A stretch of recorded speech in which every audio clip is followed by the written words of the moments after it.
to start talking a little bit about short sales and foreclosures. I'm going to start with a disclaimer. I am not an attorney or a CPA, so none of this is legal or tax advice. Be sure to consult your broker. If you are the broker, you need to consult your legal counsel and accountant for specialized guidance. All that we do as real estate professionals has a lot of impact both in the legal and the accounting world. And it's funny because just because we have that real estate license, a lot of people seem to think that we have knowledge in all these other areas that we just don't. We might have enough knowledge to be dangerous, right? Because we all know a little bit about home inspections, but are we an inspector? We all know a little bit about taxes, but are we an accountant? We all know a little bit about law, but are we lawyers? Any lawyers other than the arena folks? Yeah, I had an agent that was an attorney once working for me. That was a trip. Made me nervous. So my first question, this is really hard too, coming after Jordan and Leslie. Oh my gosh, they brought out the big guns.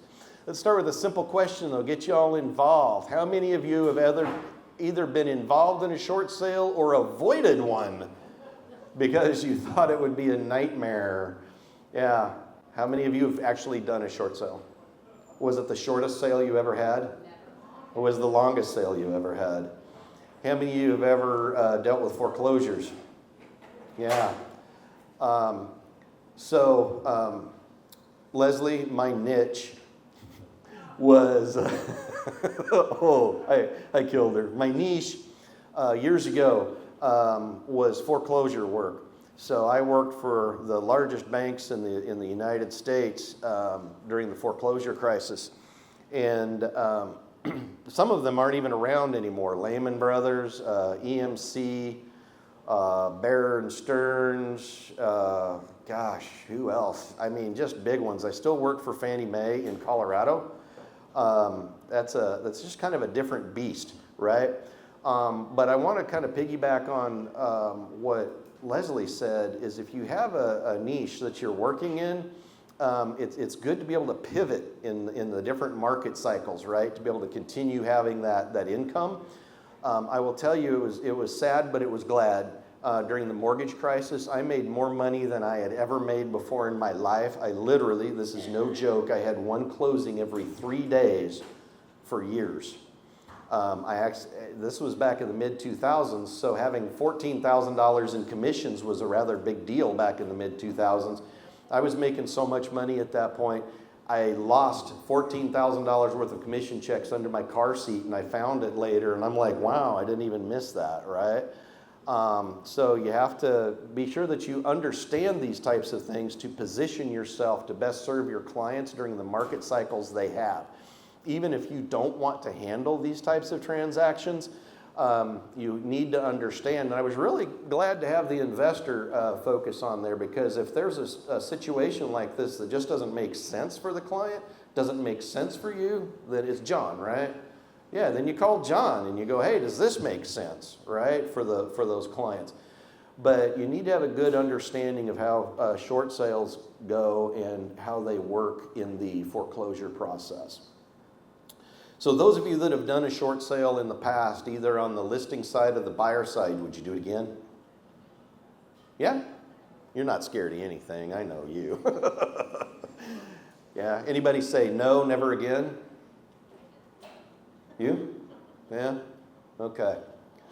All right, so today our goal is going to be control.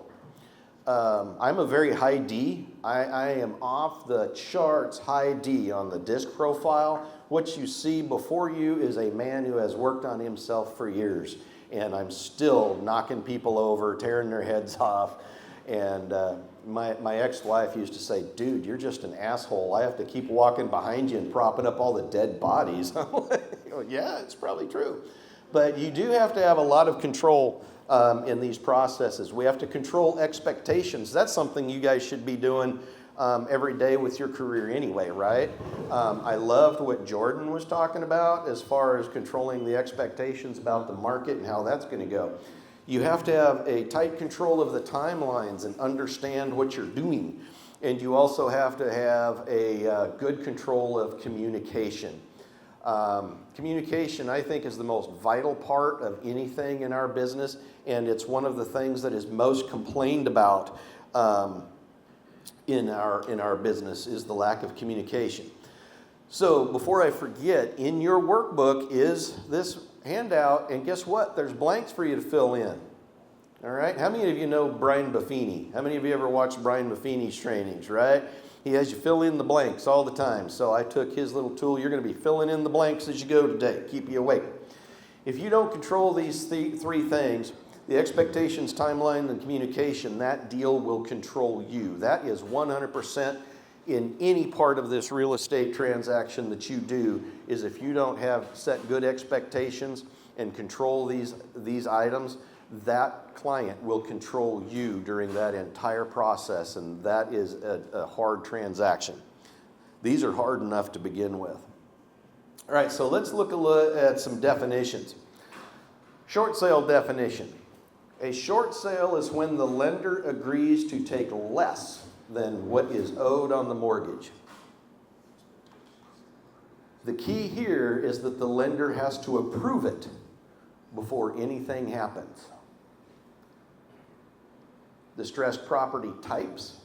Short sale means the seller still owns the property. That's vital, right? You need to understand who you're dealing with. The seller still owns the property. Foreclosure means the lender is taking it. REO means the lender owns it. REO stands for real estate owned. So banks have to classify where all their assets are, right? Real estate that a bank owns are the buildings that they're in, right? Real estate owned is an outside liability. This is not an asset to a bank owning a foreclosure. Let's get that straight, right? This is a liability. That's why a lot of those banks that I used to work for are no longer in existence, because they became insolvent.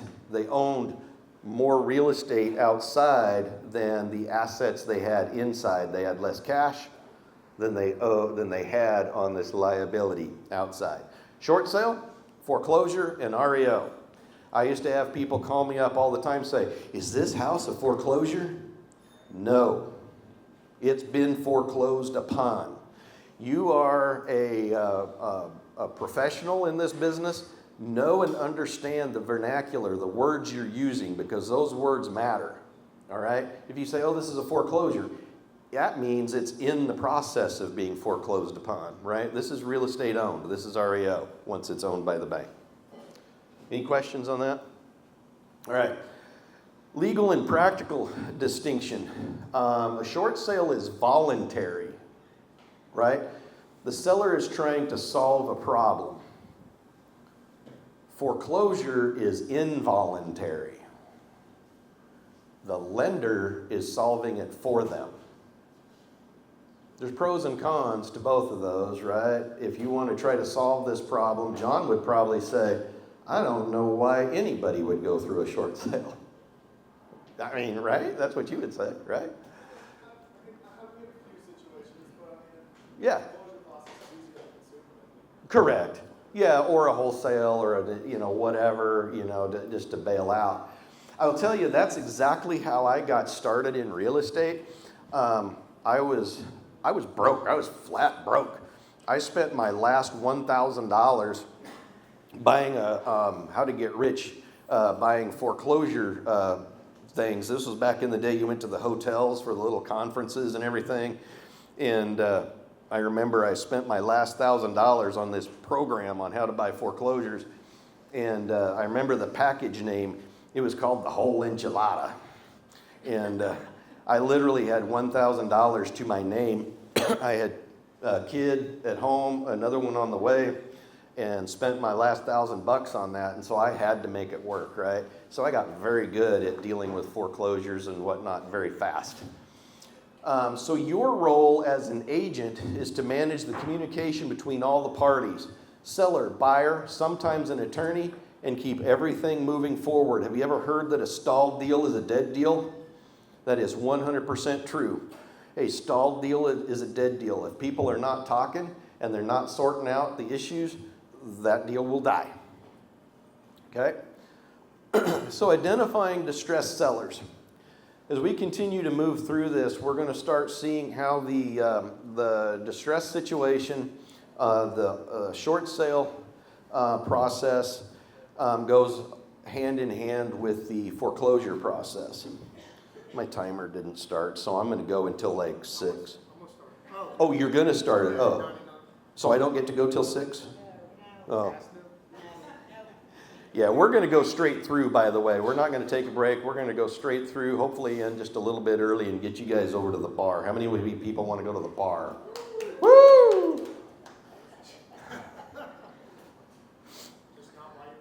Who was it I was talking to? I think it was you.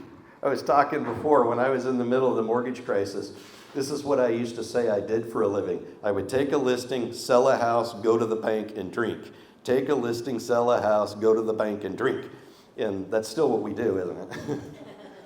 Here's where most agents miss in this opportunity is early identification. Missing out on early identification of who these distressed sellers are. By the time the seller says, I think I need to do a short sale, they're usually pretty deep into the problem already. How many of you have ever had a seller say, hey, I really need to sell and I need to sell fast? And then you find out it's already on the docket for the sheriff's sale, right? So sad, you know. And so this is an important part. Leslie talked about your referral business. And this is the important part about, as ninjas would say, staying in the flow with your contacts, right? Staying in flow with them so that you have an idea of where they are. You might be able to have an idea that they're going to be in trouble or have problems before they do. Your job is to recognize distress before it becomes obvious. Listen carefully to what the sellers say and what they don't say. Distress shows up in patterns, missed payments, urgency, avoidance, and unrealistic expectations. They may come to you and say, hey, I'm ready to sell my house. How many of you ever had a seller that didn't tell you the entire story? Oh man, almost every hand went up. Yeah, they just, they don't understand what is really happening to them. And we talk about the avoidance. I can remember actually, when the house is foreclosed and then the bank would send me out, I'd knock on the door and I learned very quickly to change how I talked to them when I came to the door. And I finally landed on knocking on it. They would come to the door, and I would say, "Hi, I'm Steve Hayes. I'm with such and such real estate. Are you aware that your home has been foreclosed?" And you would be shocked. "Oh, no. I remember getting something in the mail, but no, that hasn't happened." Or they say, "Yeah, I know it's foreclosed. What can we do about that?" Nothing. And then my next question to them would be, would you take $5,000 or $10,000 to move out within 2 weeks, 4 weeks, and just know that the longer you take, it's decreasing money? Could you be out for $10,000? No, we don't need to do that. No, it'll all be fine. The first time I heard that, it was sad. It was really sad. It was this mom, I think she might have been a single mom. We offered her $10,000 to move out. When I say we, it's the royal we. It was the bank, and I was just the guy going to hand them the check.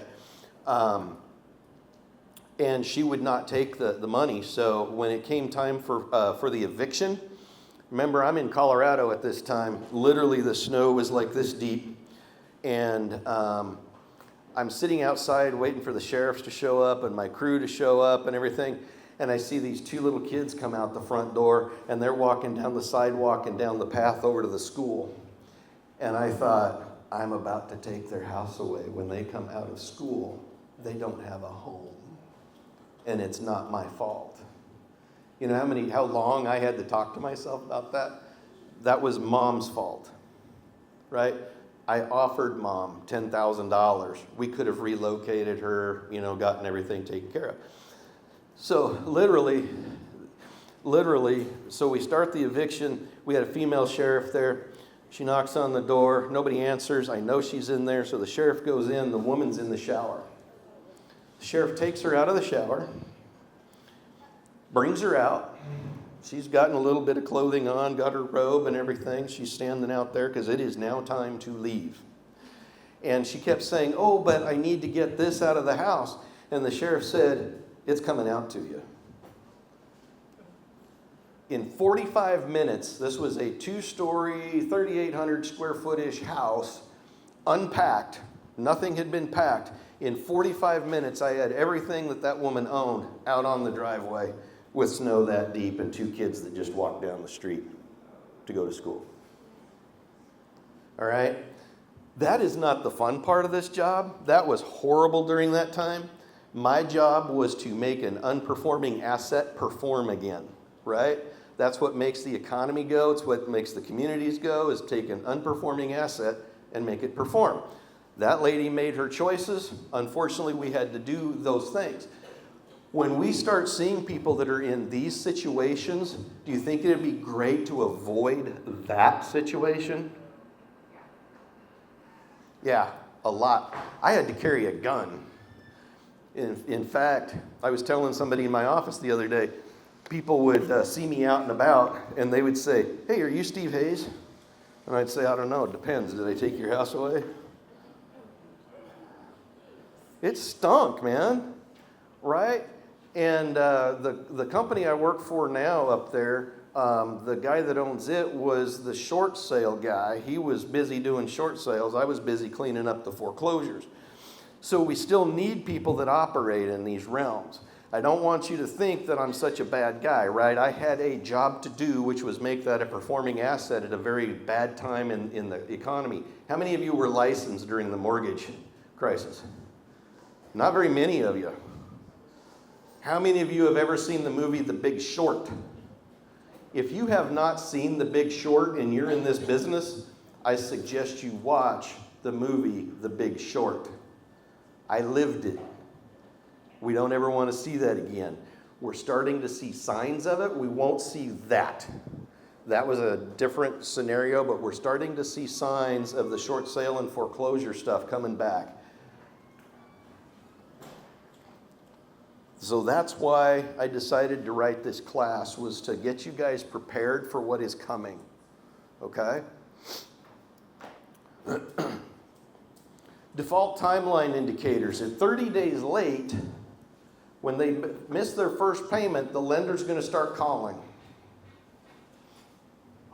At 60 to 90 days, the formal notices begin. That's not very long. It sounds like it, but it's not. After that, the foreclosure is likely coming. So these people are in denial. They have unrealistic expectations. Do you know how many people that I met that they said, oh, but I have a settlement coming? Yeah, all right. I hope you do, right? The other thing that I saw in almost every foreclosed property was a fairly large amount of money in the sense that those people had none, money left in the home, whether it was loose change or items that they could have sold, things like that, right? And they just walked away.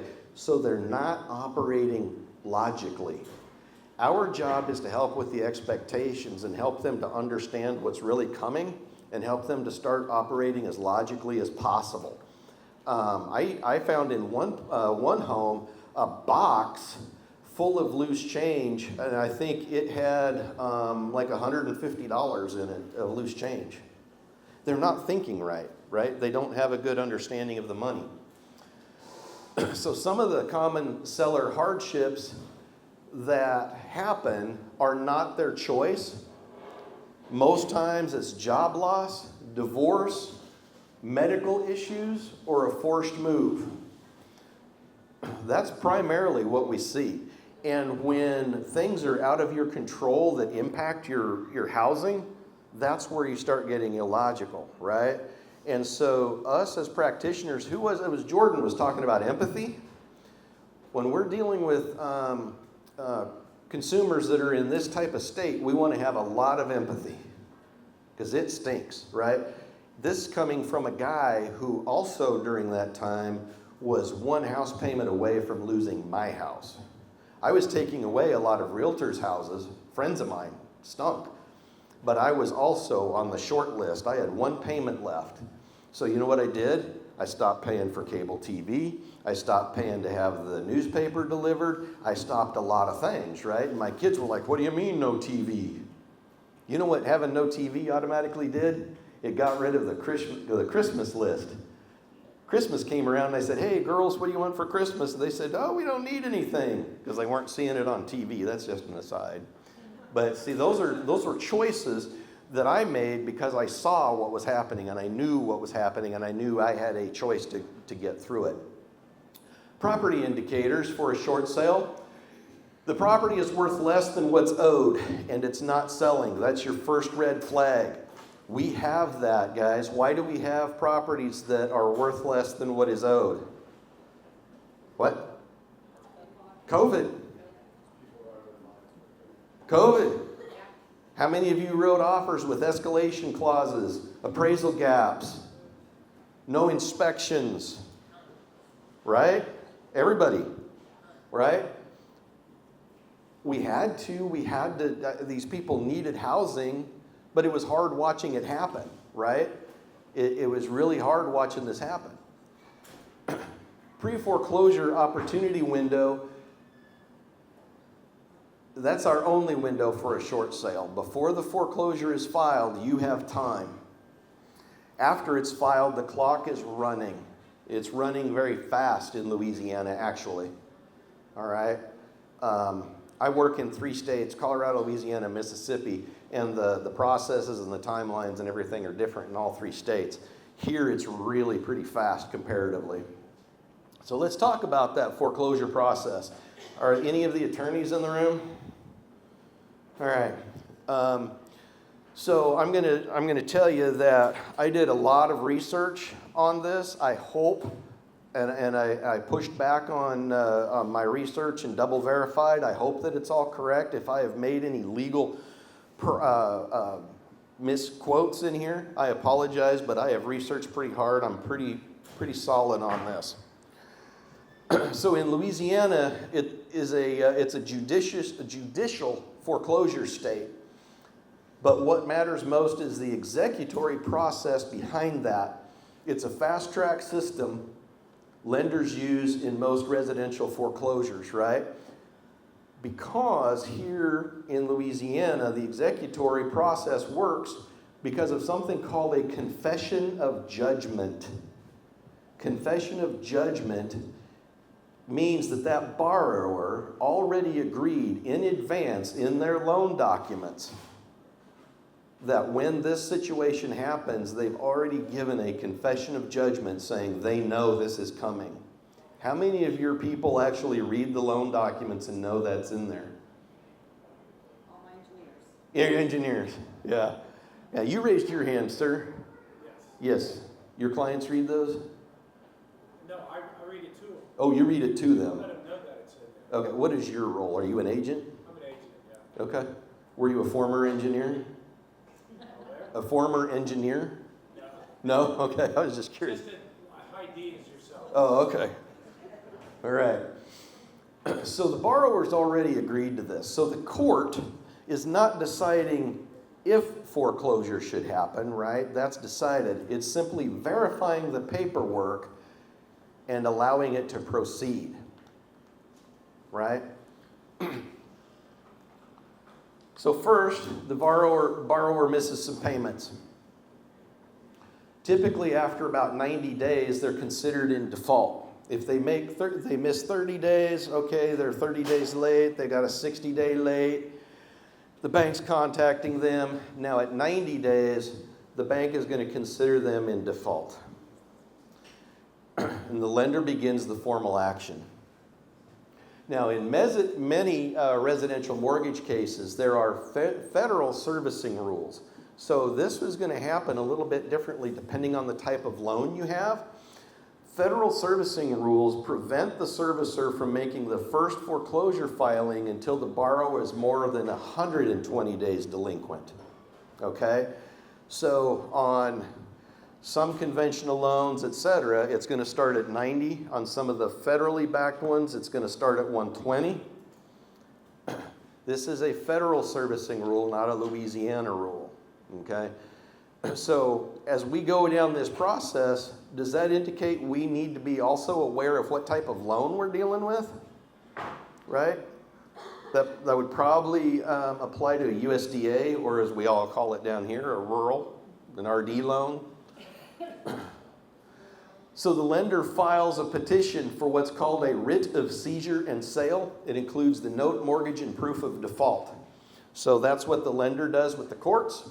They verify that that confession of judgment is in there. They verify that everything was signed. Y'all remember, I think it was Nancy Pelosi, put a stop to a lot of the foreclosures in that process because of robo-signing. You remember robo-signing? Anybody remember robo-signing? No? All right, so robo-signing was a claim that these large banks just started saying, you're a senior vice president, you're a senior vice president, you're a senior vice president, you're a senior vice president, and they were all sitting in a room signing off on these loans as senior vice presidents with actually no oversight into what was packaged in that loan, right? And so she claimed that a lot of the loans were invalid because of that robo-signing. I don't know. I guess that's a technicality, but if you take a loan and you owe some money, I still think you understand you owe some money, right? So they're going to verify that things are all in line with this paperwork. The lender files the petition for this writ and seizure of sale. Court reviews it, usually without the borrower even present, right? Because there's no reason for them to be there. They're just taking a look at the paperwork. If everything is in order, the judge signs off. The borrower is then served with the notice of seizure. That notice includes the sale date, the amount owed, and other required disclosures. So this is pretty much the same type of process in any state. They're going to get some kind of notice. And I just taught this in Colorado a couple weeks ago under their law. So sometimes if I'm stopping and thinking a little bit, I have to make sure I'm switching my legal hat between states. It's very interesting how many people say, oh, I never got that. Yeah, you did.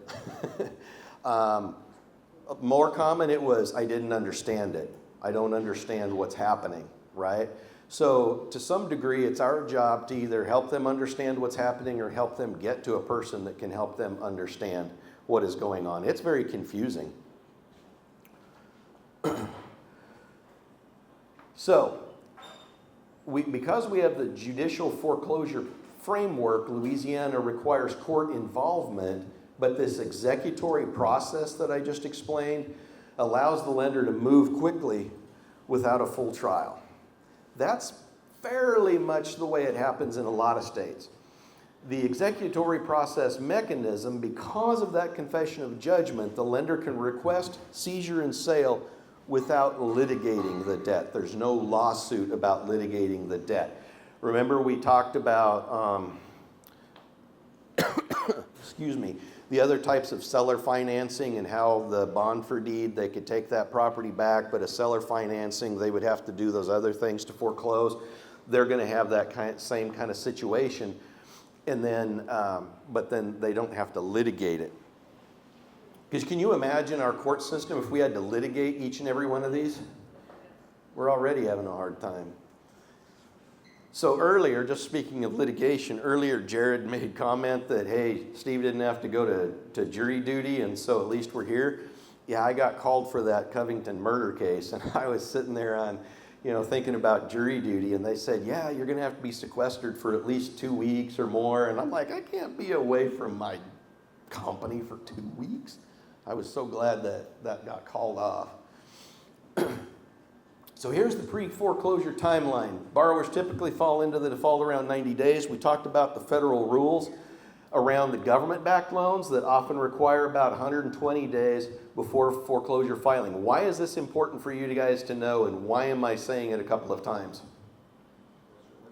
That's your window. We have to control the timeline. And so we also have to know what type of loan that person has, right? Sometimes the borrower doesn't even know what kind of loan they have. So filing the petition, the lender files the verified petition, including the note, mortgage, proof of default. They keep moving forward. Court reviews it, often within days or weeks. Usually this foreclosure does not take very long. And the order for seizure is given. Here's the interesting part that I had to learn. The sheriff's sale seizes the property and serves notice to the borrower, including the details of the sale. Here's the interesting part. This is typically a constructive seizure. Anybody know what constructive seizure means? Constructive seizure means they don't physically take control of that asset, right? Because if it was a physical seizure, then the sheriff would show up and do like what I said they did, to the poor lady in Colorado and boot her out, right? That's the actual eviction. They would actually take physical control of that asset. They don't do that. They have constructive control of that asset. So from filing of sale, the process can take as little as 2 to 6 months. So every delay matters. 2 to 6 months. Those of you that have done a short sale, how long did it take? 60 days? That's short. That's short. She was saying 60 to 90 days for a short sale. That was a lot better. Yeah, they are a lot better. Anybody else do a short sale? Yeah. 90? That's short. That's great. When did you do that? 5 years ago. I did a REO. We closed 2 weeks ago, and it was about 65 days. Well, that was an REO sale. Yeah, the REO sales are typically fairly quick, but the short sales I've seen take up to a year, depending on. And when we get into the process of the short sale, you'll start figuring out why. So 2 to 6 months is not a long time, because these people are still living their daily lives. You're living your daily life. You've got other things going on, plus trying to help them. This is not the only thing you're doing. So here's the sheriff's sale. Once the lender files for executory process, you're going to be looking at a total timeline of 60 to 180 days from filing to the sale, sometimes even faster. That's not a lot of time for these folks. They know that this is coming, but yet it takes them a long time to actually engage into getting ready for that, like packing, right? They don't believe this is actually going to happen. They don't believe that they actually have to leave this house. So that is a short amount of time. There's no statewide statutory rule that the foreclosure sales must be set at a minimum number of days after the court order. So the timeline is driven by service and publication requirements. So as fast as that service to the homeowner and the publication that is required, all the notices, is as fast as that's going to go. So you're going to need to be paying attention to what's happening. How many of you ever go online and look at the sheriff's sales online? Anybody ever look at those?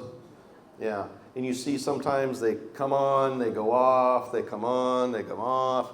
So you're going to have to be aware of all that.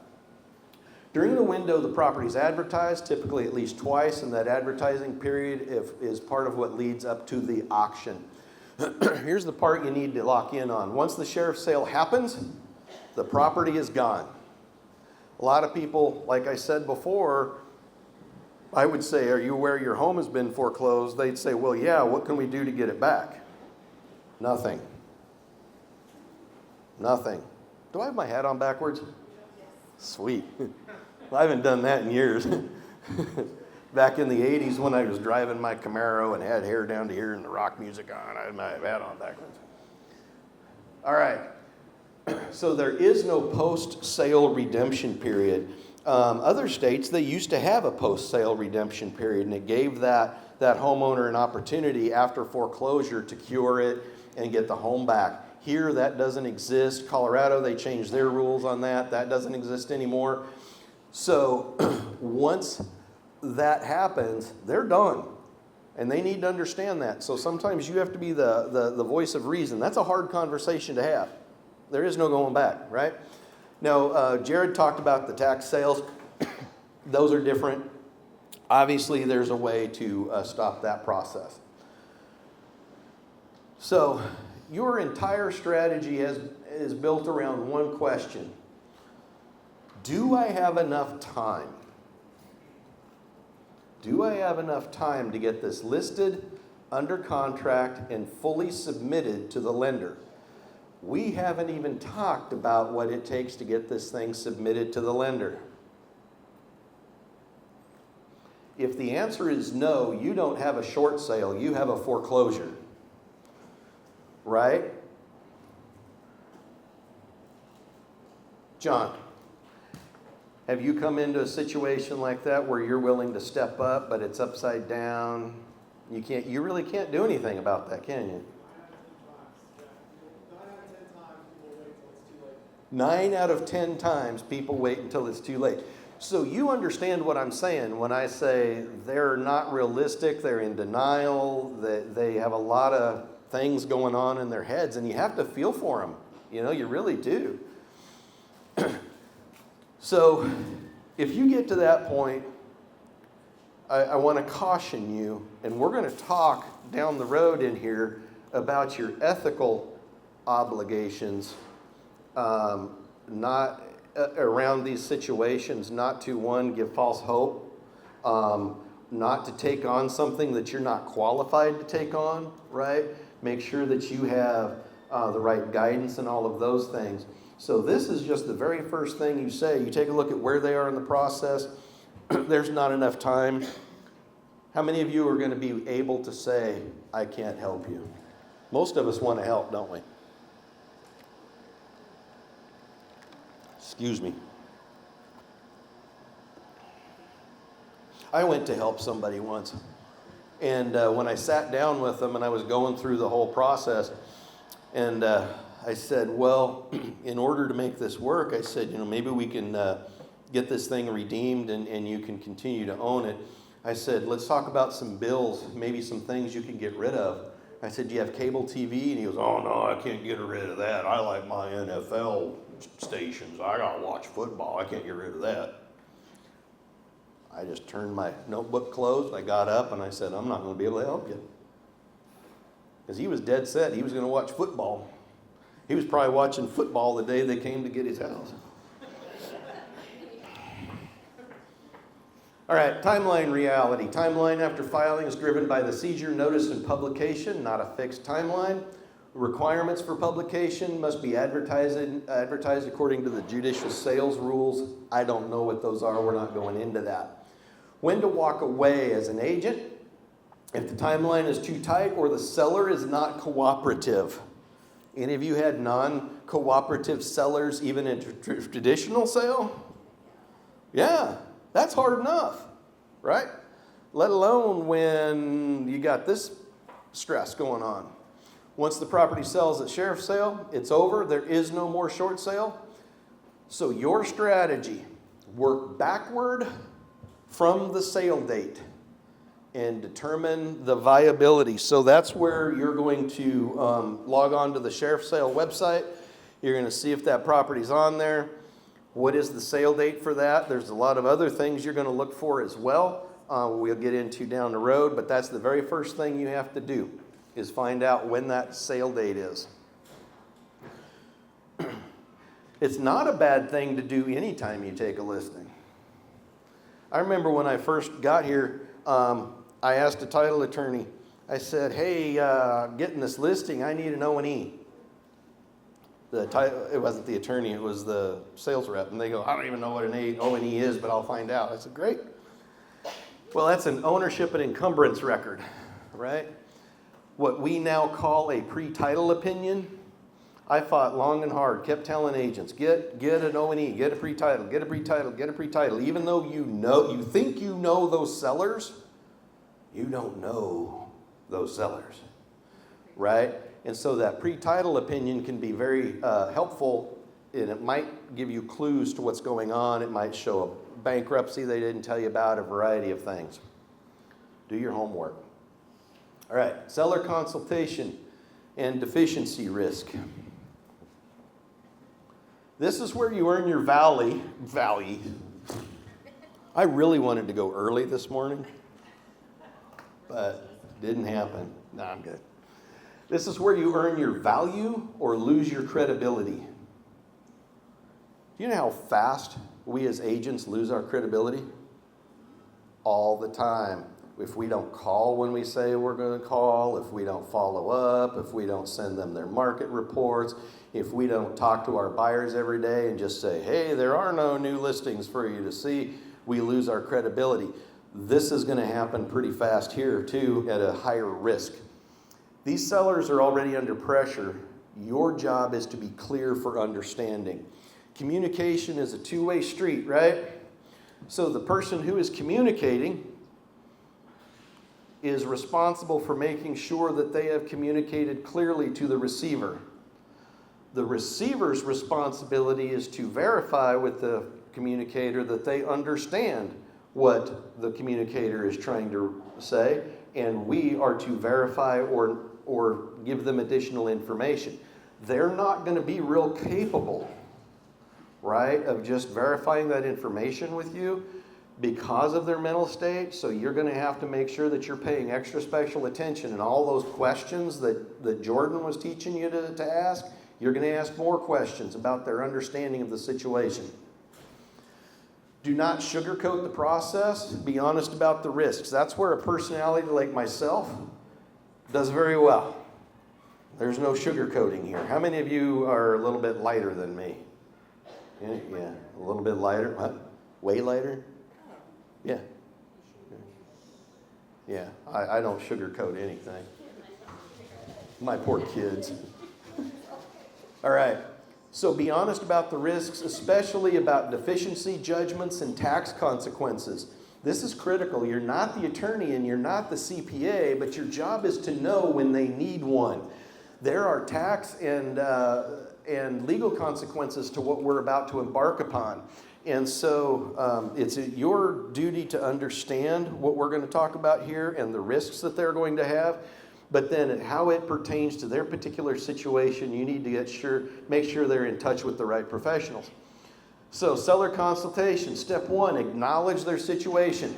That's your empathy, acknowledge their situation. Step two, explain all options, not just short sale. Step three, walk them through the timeline reality and make sure they understand that timeline reality. Explain the risks. Step five, set expectations for what this process requires from them. It's going to require a lot from them. Some may argue, like John said, sometimes it's just better for the person to go through the foreclosure, but that's not our job to suggest, right?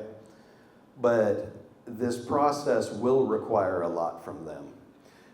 Seller financial assessment. You need to understand their income, expenses, and what actually caused the hardship. Why? Because we have to tell a story to the lender. Okay? The seller's actually going to tell the story, but we have to help them to tell that story. So we have to have a good understanding of what their hardship was. Oh, I went gambling and I lost everything. Well, I don't know how the bank's going to feel about that, right? The medical stuff, the divorce, the job loss, those things make sense to the lenders, right? Well, I bought a $60,000 Corvette. That's probably light for a Corvette. What are they, like 100, 120? I don't know. I can't get one.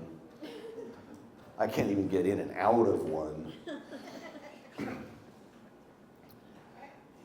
So, Deficiency judgment law. In Louisiana, the lender may still come after the seller for the remaining balance.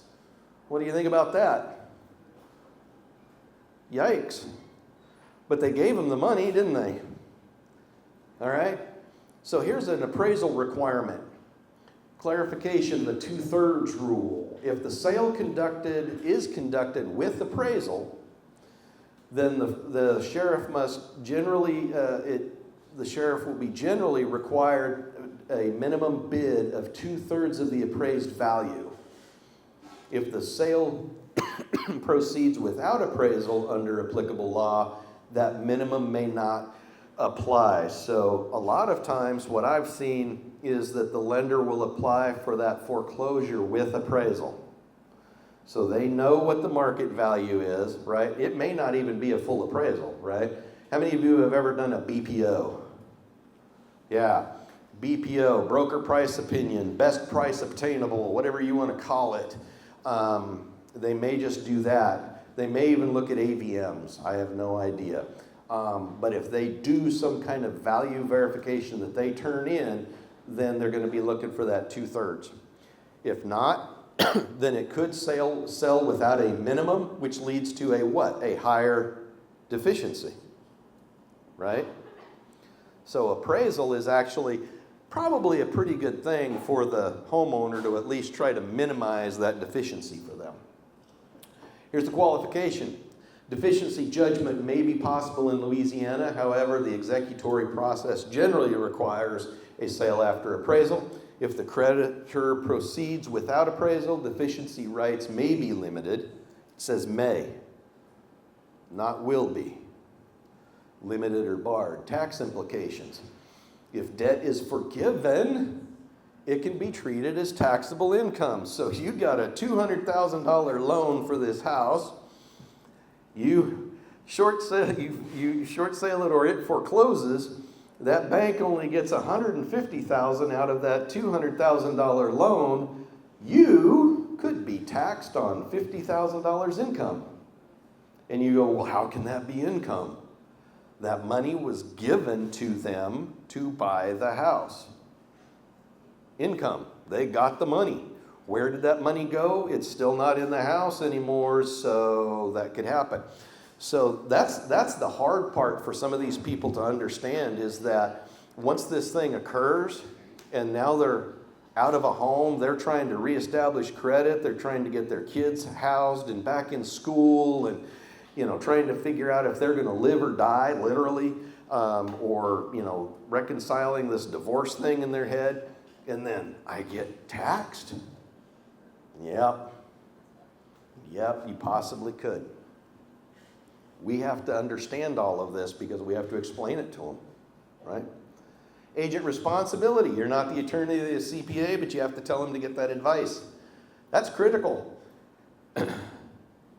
We've got, Elizabeth and I have a client right now that we keep telling them they need to talk to their CPA about certain things. And they're like, well, they're going to charge us for that. We don't want to pay for that. Oh, you're going to pay. It's just, are you going to pay a CPA or are you going to pay the government, right? So they've got to really understand to get the information they need. Alternatives to short sale. Explain these alternatives. Loan modification, forbearance, deed in lieu, or even bankruptcy. We cannot tell them which option to take, but we need to present those options because we've already said that a lot of times this short sale process may not be the best option for them. Any of you ever hear of strategic default? Strategic default. Man, I am so freaking old. Holy cow, guys. All right, so the mortgage crisis, mid-2000s. People knew that they were upside down in their houses. They knew that the reaper was coming. And they made decisions. Why am I paying on this house that I'm not going to get anything out of? So they would strategically say, I'm going to stop paying. They would save that money, knowing that in 6 months or so, they're going to have to relocate, but they at least had maybe $12,000 in the bank if they had that money to save, right? So that's not something that we as realtors, that's how you pronounce that word, is realtor, not realtor.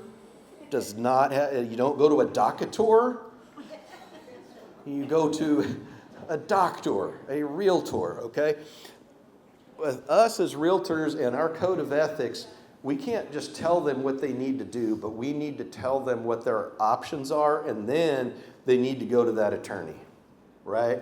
And let the attorney and the accountant help them decide what that process should be for them. All right, loss mitigation overview. How many of you ever heard the term loss mitigation? All right, a couple of you. I'm not feeling too old now. All right, we call it loss mit. If you want to play with the cool kids, call it loss mit. They know what, then they know you know what you're talking about. It's a good way to get through the bluff. Loss mit. Most short sales don't fail because of negotiation. They fail because of poor execution.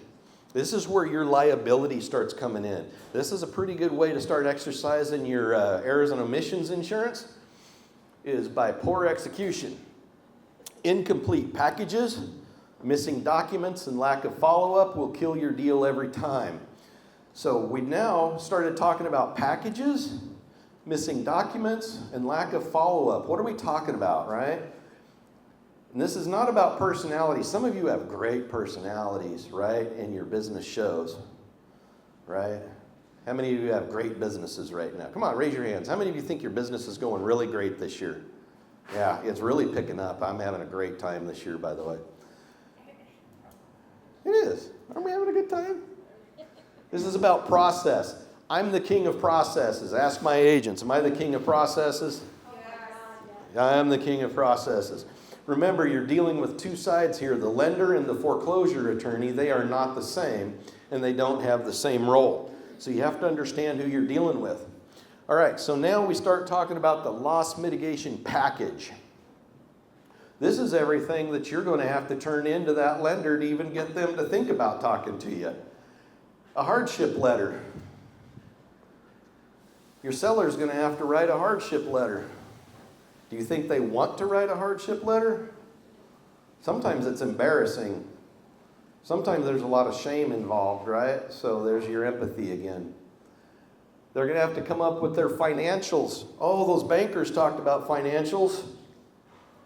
Every homeowner, every person should know what their financials are. Their tax returns. They're going to want to see a listing agreement. Then they're going to want to see a contract and a net sheet. How many of you provide net sheets to your clients? Raise your hands. Come on, come on. All right. If you're not providing net sheets, that is number 36 on the 36 ways to lose your license, which is not informing your consumer all the different fees and expenses that could be expected in that sale. Highly suggest you start doing net sheets if you're not. All right, the most important document on this list is the third-party authorization. Without this, you're not even going to talk to the lender. Do you think if you call up Rita's lender and say, hey, she's having some problems, I'm going to help her out, what does she need? And they're going to go, oh yeah, Rita, she's this much behind, and blah, blah, blah, you got to get this, this, and this. Do you think they're going to do that? Nope. Right? So you got to get that third-party authorization. The client has to give you the authorization. You have to prove that authorization to the lender for them to even talk to you. Without that, you're going nowhere.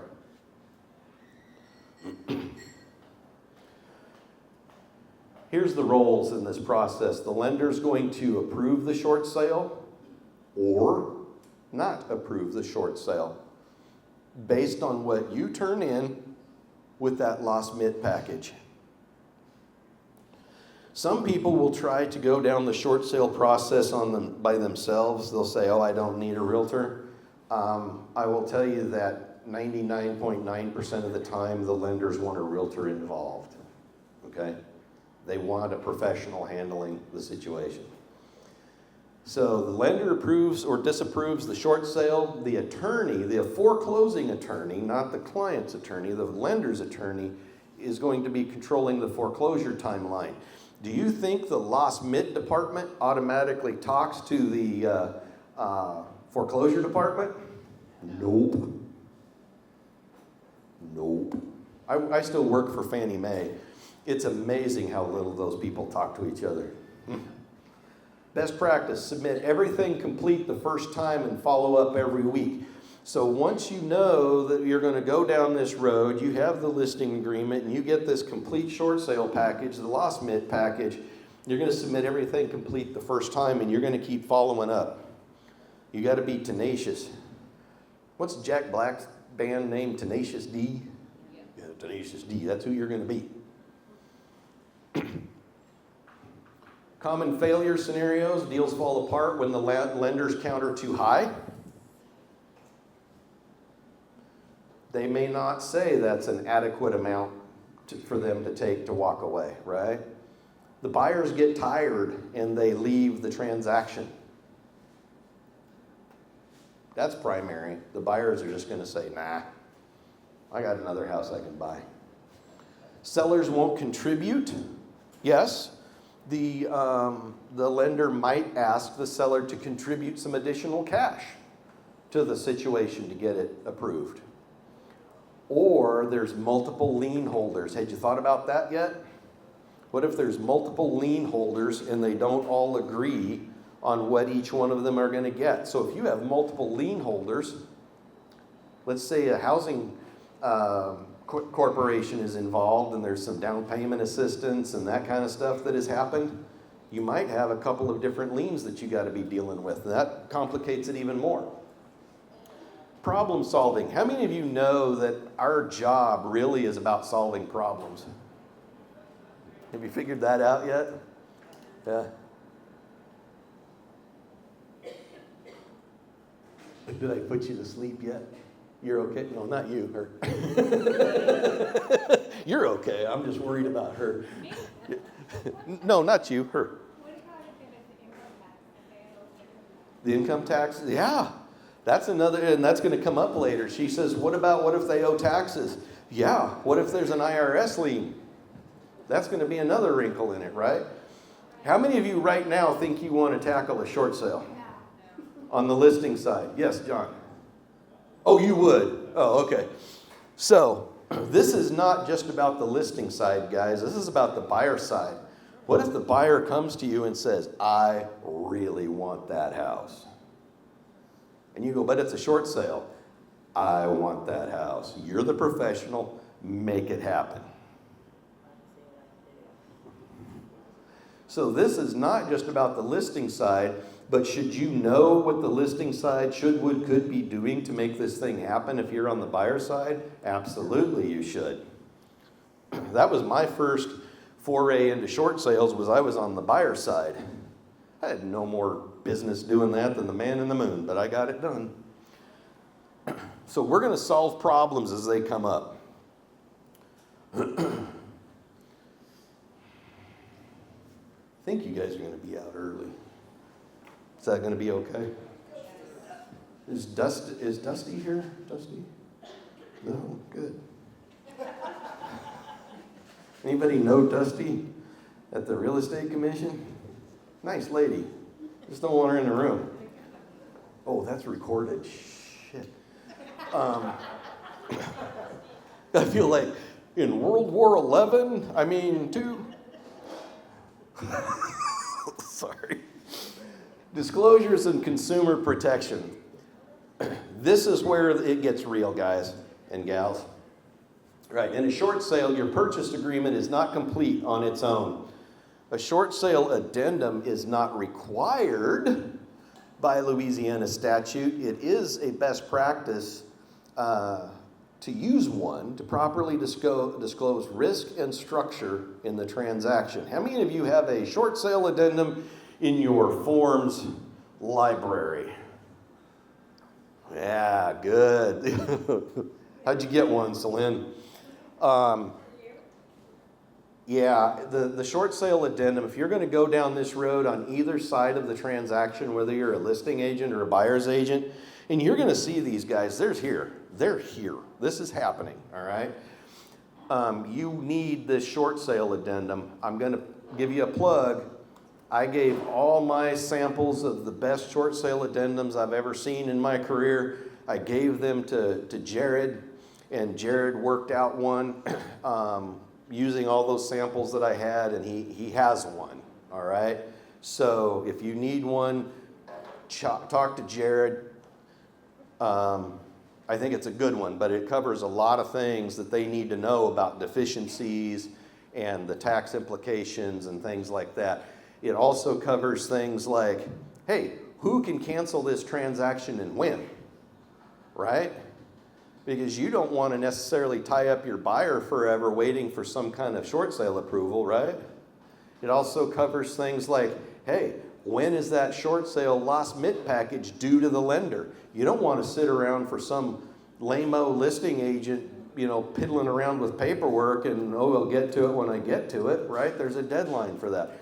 Hey, how long is the buyer going to wait for that? What's the deadline for the short sale approval, right? So there's a lot of things that need to be covered. So don't think you're just going to write a standard purchase agreement and fake your way through it.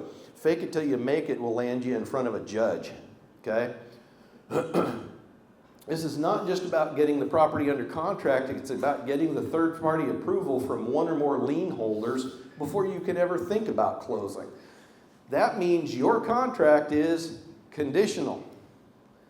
It's not a done deal until the lender or lenders approve the terms in writing. Lenders can deny, counter, or change terms.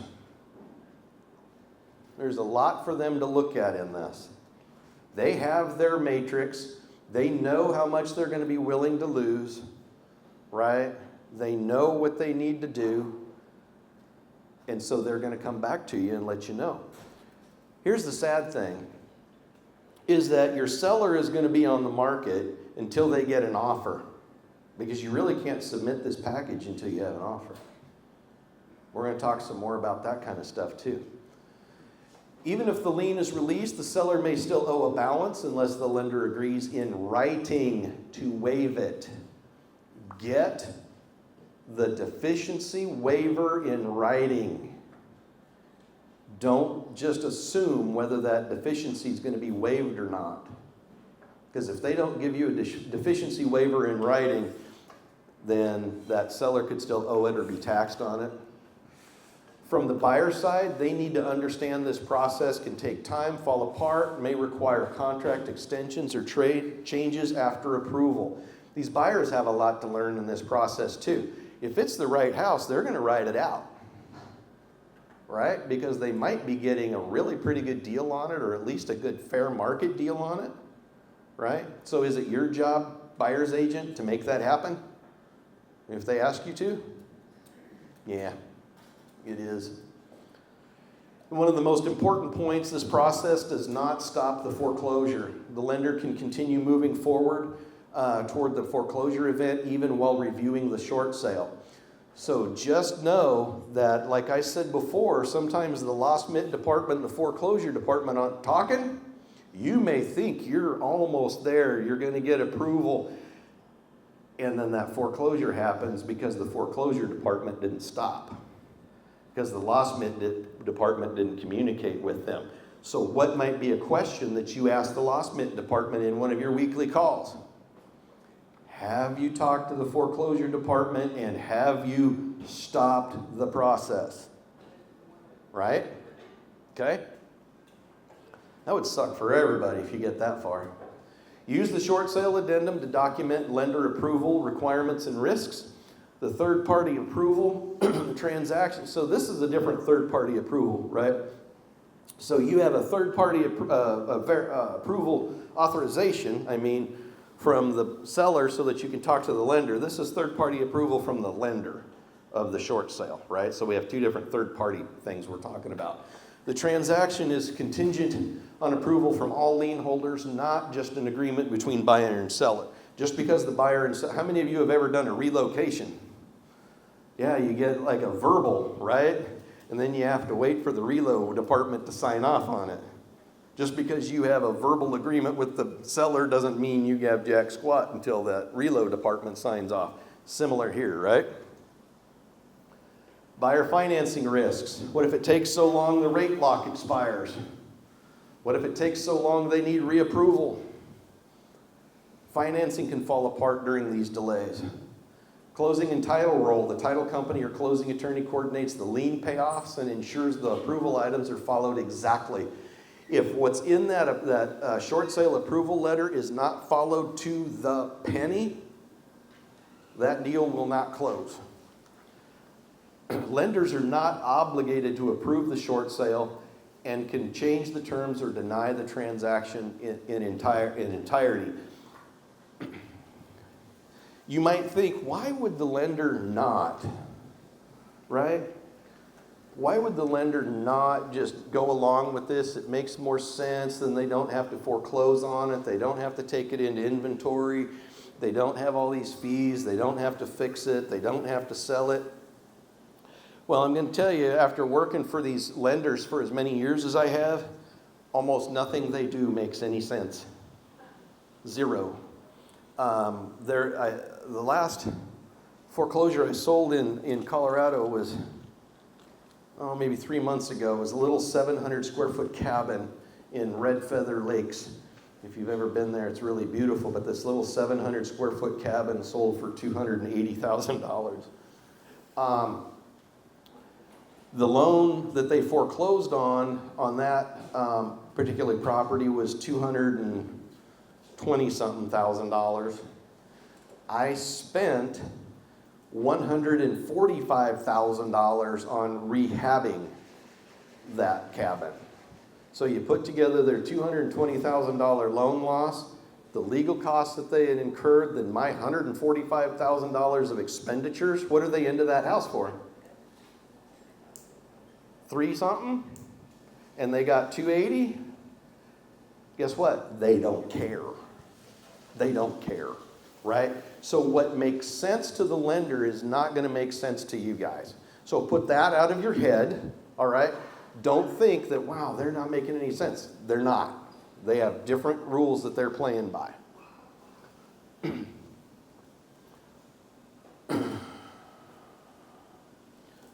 Seller liability risk. Remember that even if the lien is released, the seller may still owe the remaining balance unless the lender agrees to that in writing. Buyers must understand the uncertainty and potential delays and possibility of termination. That's hard for a buyer to stomach when they're wondering about getting their kids into school and different things like that. So they need to understand that. Any changes to price, closing date, or terms may require the files to be resubmitted for lender approval. You can't afford to have that. If you're in the middle of this process and you think you're going to have an inspection resolution done and then ask for more stuff and then go back for the lender to get additional approval, that ain't happening. So if there's anything that's going to be addressed with an inspection situation, whether it's a credit or something like that, you better be doing that up front. Don't be doing that down the road, right? Because you're going to delay it too long. Everything must be documented in writing clearly. Foreclosure continues. Brokerage protection. What is the job of LREC? What's that? To regulate us? Regulators, let's ride. Protect the consumer. That is correct. We are licensed by a consumer protection agency. So they're going to be making sure that you are doing what you need to do to protect the consumer, but you also need to be protecting yourselves. The best way to do that is to protect the consumer, but you also want to make sure that you have the disclosures and addenda to document all expectations and protect all parties involved, right? So any of these conversations, consultations, etc., that you have, it's really important that you document well. All right, professional competence.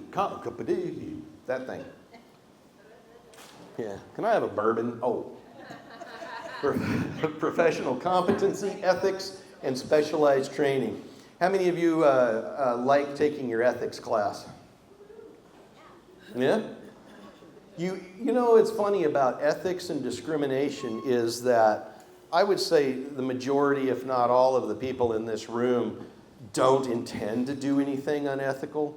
They don't intend to be discriminatory, but we do things sometimes without thinking and don't understand that it might border on that unethical decision or a discriminatory decision. Those kinds of things sneak up on you when you least expect it, all right? So, it smells good.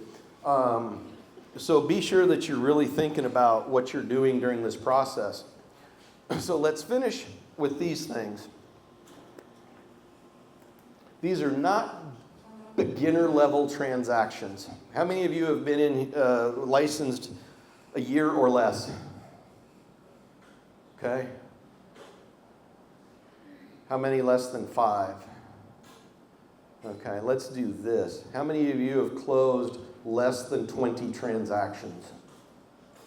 Okay, that's not anything to be ashamed of, right? I think honestly that competency should be based on number of transactions as opposed to number of years in the business. Because my situation was in Colorado, you can become a broker after 2 years, and that has no bearing on how many transactions you have done. And here, I think it's 5 years. 4? Thanks. I didn't have to do it here, so I don't remember. But it has no bearing on how much experience you have. So don't worry about the number of years you have. You could have 15 or 20 years in this business, but if you have not studied adequately or do not understand this, this is real estate. This is graduate level stuff. This is 501. So you're getting your master's degree or PhD while you're working on this, right? The Realtor's Code of Ethics requires you to be competent or to get competent, right? So kudos to y'all for being here and you're listening to me drone on about short sales and foreclosures. You're starting your education. The title of this is Short Sales and Foreclosures 101. This is 101, guys, and you're probably already going, holy crap. I used to go to these classes by an attorney. His name was Oliver Frascona. He scared me out of the business every year that I went to his training. I was like, oh, I'm out. You can do this. You just need to get competent. If you don't know how to handle a short sale, it's not a problem, but pretending you do is, all right? I had an agent working for me one time, and she just kept saying, oh, I just fake it till I make it. I should have fired her. I didn't. I educated her. Louisiana Revised Statute 93893 states that a licensee representing a client shall exercise reasonable skill and care in the performance of brokerage services. So we have discussed the differences between whether you have 15, 20 years, 30 years, whatever, or a new licensee. The new licensees, you have the same expectation of reasonable skill and care as somebody with 30 years. Even though you may not have even done one transaction yet, you still have the expectation by having that license of having that reasonable skill and care. Here's something the way I kind of think about it. Your little pocket card, your license, says you can practice real estate. It's not one, but it's like one. It's like a little license to a limited practice of law. This little license to a limited practice of law is that we only get to practice real estate, and we can only fill in documents with the little blanks that were prepared by an attorney, right? So we fill in all these little blanks. Here's the problem. Additional terms or a blank addendum, that's a really big blank. And we got happy, as Jared said, writing all the therefores and here-tos and whatnot, and we get in trouble. So the more you write, the more likely you are to get in trouble. So just like he said, write it up, put it in front of them, get some kind of blessing or some kind of then alternative language, right, to get that going forward. Don't get yourself in trouble.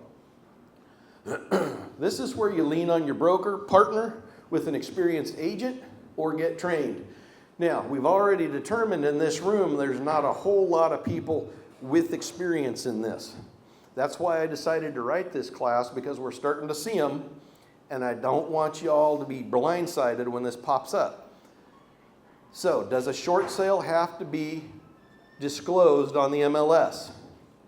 Yes. So if you're the listing agent, you have to disclose that. Now, can that reduce the leverage that a seller might have in their negotiations? Yes. But it's a material fact that the buyer has to know to make a decision if they want to make an offer on that property. All right, so just make sure you have that disclosure so that the buyer's agent can educate their buyer on that. There are certifications like an SFR. I have that one, SFR, Short Sale and Foreclosure Resource. She's doing good. She's awake still. Have some more tea? Yeah. CDPE, Certified Distress Property Expert, I believe is what that is. Get one or both of those. It's a specialized part of our business, but nonetheless, I know some people just show up, well, I have all my CE. I'm not going to go get any more CE this year. Get rid of that mentality. Get the education that, one, interests you, and two, that might help you in your business to actually obtain some more transactions, right, and do them well. Code of ethics. If you're not competent in it, you are required to get help and to disclose that. You need to tell your client, I haven't done this. I'm going to get so-and-so to help me with this. Or I will be in constant contact with my broker because he has done this. Or the broker needs to be a part of that transaction. Or co-list with another company. Guess what? That's becoming a little more common, right? Co-listing across companies. We've been starting to do it. Took me a little while to get used to that, but it's working, right? Best practice, submit everything complete the first time and follow up every week. This is where your control of the process and everything comes in. If you don't submit that complete and you delay the process and something bad happens, could you be held responsible by your client? Yes. Every time you post online, $1 million sale, 2.4 million closed in March, just closed, whatever, top producer, you put a bigger and bigger target on your forehead. People think you're loaded. How many of people in this room are loaded? I'm going to be when the bar opens. How many, honestly, I'm the broker. I'm broker than the rest of you. But people think because of how we promote ourselves that we're loaded. And they think that you just screwed up. Right? Okay? Just disclose it. Make sure that you're getting the help. Use your broker. Risk of inexperience. These deals can fall apart quickly if mishandled. You could have liability for damages to the seller. This should not scare you from doing these. What it should do is encourage you to get better at your craft. How many of you like to be better at your craft? Good. How many of you want to be excellent? Is excellent perfect? No. Good. Is excellence hard? Yes. That's all it is hard. It's not impossible. Get your SFR or CDPE. Where do you get that? Online. Yeah, the SFR, I believe, is through NAR. CDPE is a standalone certification, I think, possibly endorsed by NAR, but I think it's a separate entity. Is that God? It was? Okay, tell him I appreciate that. Hurry up. All right, so we're going to end early, and I don't think Dusty showed up yet, so I think we're going to be okay. So start signing out on those sign-out sheets, pass it down the rows, get that process started, okay? Professional short sale negotiators are available. You're not done yet. You're not done. We're just signing out. Professional short sale negotiators are available to assist. I don't endorse any particular service or provider, but there are some that are available to you. They might cost you a few $100s or something like that, but it can be built into the transaction, right? And paid for out of the transaction if the lender agrees to that. That is very helpful. So as we maneuver through it, you can either use a professional short sale negotiator or you can just be tenacious D and get after it, right? You also need to understand how that lender is going to want to receive those documents. Back in the day, and it's still the most secure way to transmit any private information is by fax. But by fax was the only way we had to send these loss mitt packages, and they were pretty thick. I happen to know a lady that worked for Lehman Brothers in the loss mitt department. She said, we don't look at them. We have a trash can underneath the fax machine, and they all go in there, and we throw them out at the end of the day. I think towards the end of that mortgage meltdown, anybody hear of the platform Equator? Yeah, okay. So Equator is a platform that they started using. Countrywide used it a lot. They're gone. But anyway, there's platforms involved where you can initiate the short sale. You need to find out how they want to receive those documents and how they're going to be communicating with you. Because a lot of times it's going to be through a platform where there's going to be written communication, secured communication back and forth, not just phone calls, right? So you need to understand that. Everything in that transaction has to be negotiated and approved. Does that mean your compensation? Yes. Just because you have a buyer's rep agreement or a listing agreement that says you're going to get this does not mean you're going to get this. You might get that. And that is usually less than this. Okay? Now they want to pay you. They want you to help with the transaction. They're not going to alienate you. I have not heard of a lender not paying an agent. But there may be the requirement of the seller contribution, right? And if the seller can't contribute, the short sale's off.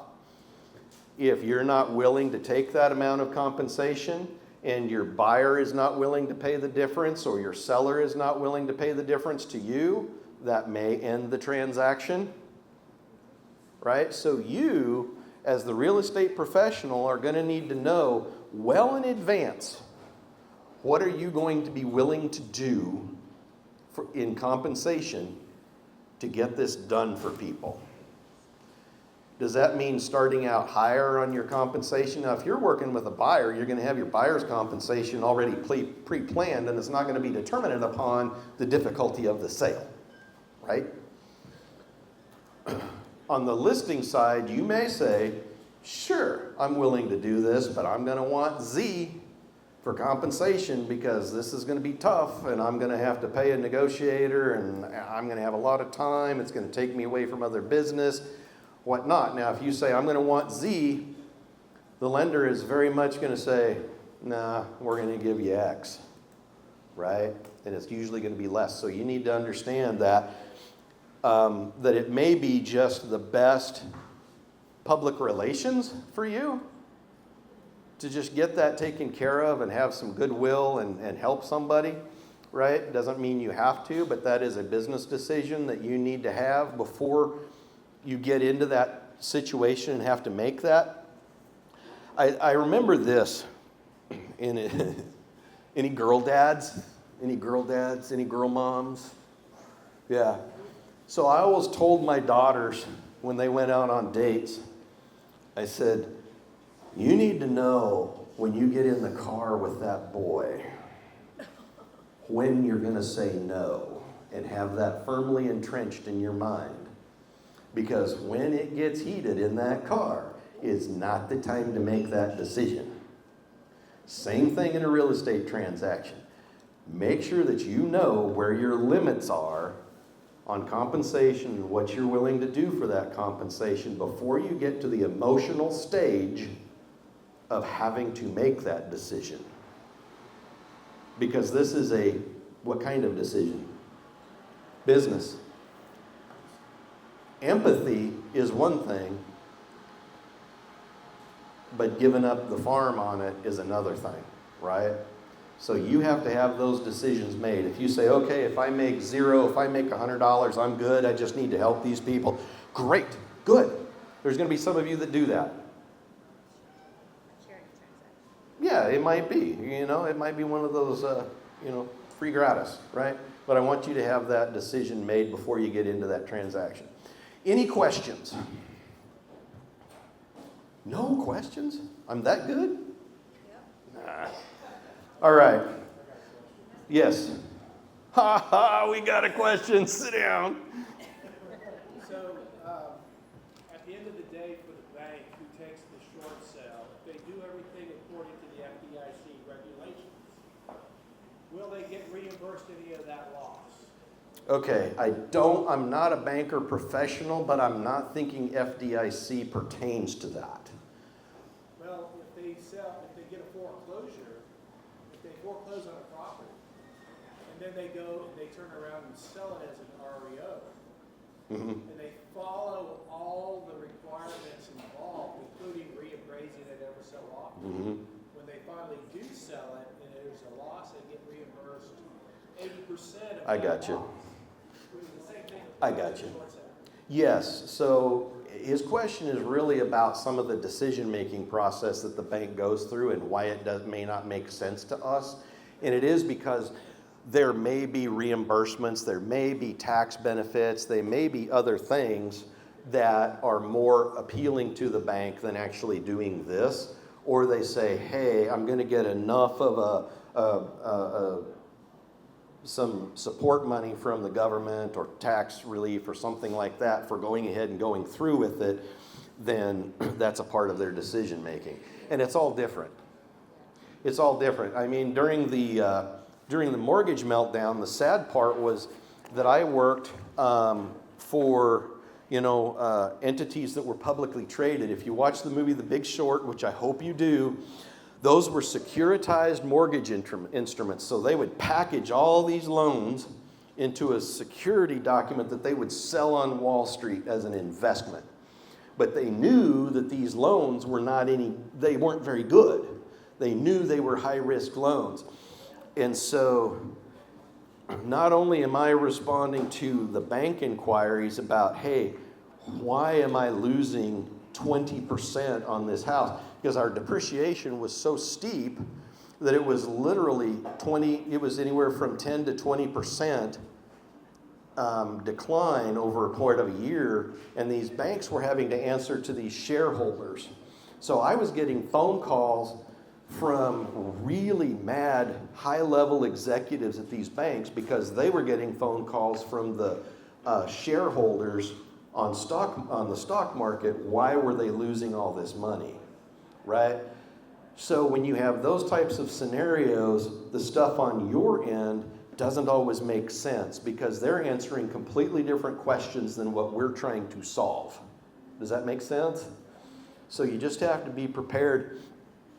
In fact, I remember once I was talking to a banker, and I'm going to let you go, I promise. But I have stories. I'm going to write a book called It Happened to Me. I was going to a foreclosure up in the mountains, and we call them mountain people. There's mountain people. And we pull up. You can't find these houses, first of all, because they're in the middle of nowhere in the woods.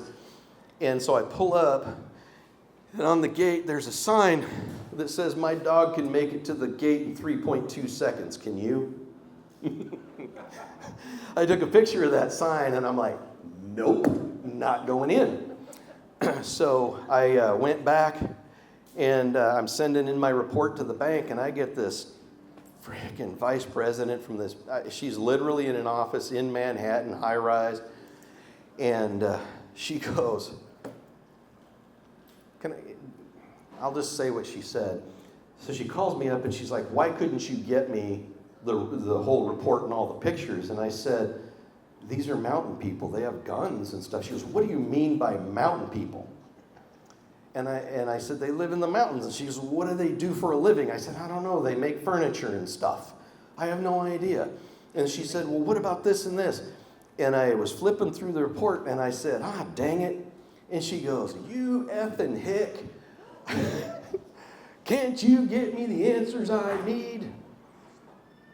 That's who we deal with, people, on that end, right? And so when we're trying to do what we're doing in our little communities, helping our people, just remember that's who we're really helping, are the people in our communities. And we have to answer to these people that don't give two craps about you, and you're an effing hick.